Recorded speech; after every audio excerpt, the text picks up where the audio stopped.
Okay, so today we're going to go over some common flower varieties, how to tell if they're fresh, and I'm going to just create a little bouquet with them. So I'm going to start out with a hydrangea. Hydrangea is a long-lasting flower. Unfortunately, it doesn't always live up to its ideal potential in a bouquet. So what you can do with your hydrangea, if it starts to go limp, give it a cut on an angle with a knife, and then carefully slice up the center so that the water shoots back up. You then want to put it into a vase filled with hot tap water so that the water can rejuvenate the petals. So I'm going to start my bouquet today with this hydrangea. I'm going to add a little bit of greenery, so I'm going to start with my madrona. So same thing, I want to make sure that basically everything below my hand, which is where the top of the water line will be, is clear of all this excess greenery. This greenery is going to pollute the water and it's going to cut the lifespan of the floral stems significantly down. So I'm just going to add a little bit of this greenery, framing my flower. Now I'm going to add some tulips. So you can tell a tulip is fresh when it's firm and it stands up. If it starts to droop and its head gets heavy, it's typically a little bit older. Tulips grow overnight once they've been put in water, and they will continue to do so. So when putting it into a bouquet with other flowers, maybe just have it a little bit lower than you think looks good. So I'm just going to add a couple of tulips to my bouquet. Again, holding with everything clean below my hand. Same rules kind of apply with all flowers. They like to be in nice clean water, no excess temperatures. So I'm just going to keep building my bouquet. So anthurium is what I'm going to add next. You can tell an anthurium is fresh because it's nice and firm and this tip is clean. So once it's older, it will start to actually get discolored at the tip of this or up here. Or it will start to get limp and almost leathery looking. Today we have beautiful red roses and the variety is passion. So a lot of people think that if it is really squished up, that's when it's fresh.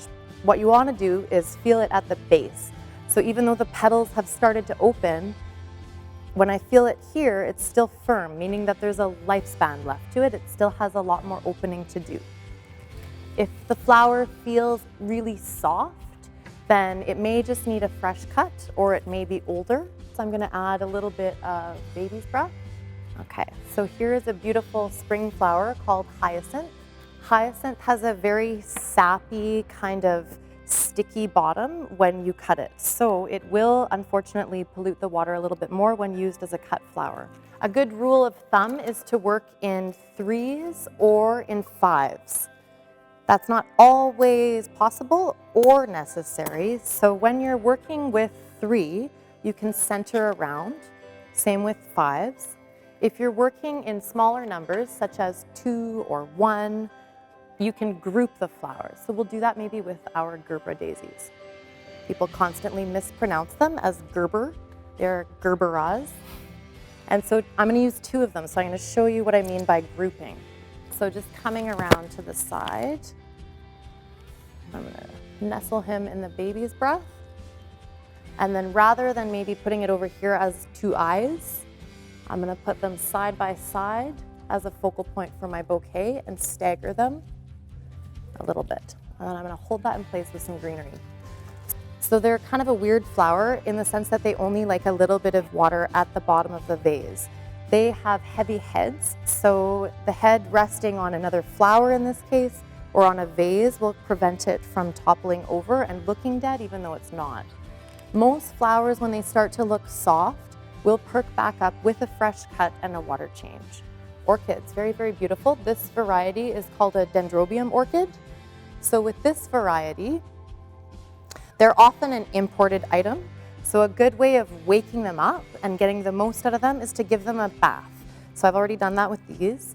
I've placed them into cold tap water and let them bath for about 10 minutes. And then I've given them a gentle shake, a fresh cut on the bottom, and then they perk up and you get the most out of them. So I'm going to just turn my bouquet, adding to the side, maybe over here in symmetry with the Gerbras. I'm going to stagger 2 of my orchids. So now I'm going to add some Alstroemeria. Alstroemeria. This Alstroemeria doesn't look like much because it's really fresh. Most flowers don't look like much when they're fresh. When you get them home into your room temperature, warmer than flower shop environment, they'll start to open up. So these guys we're gonna add into the bouquet. So the heads are nice and level, giving it a little turn. This guy's poking up a little bit. Good. So salal is a very hardy, very common greenery. You see it in most bouquets. It doesn't all have to be in water. So if you have a couple short stems, you can kind of prop the flower heads up using that greenery.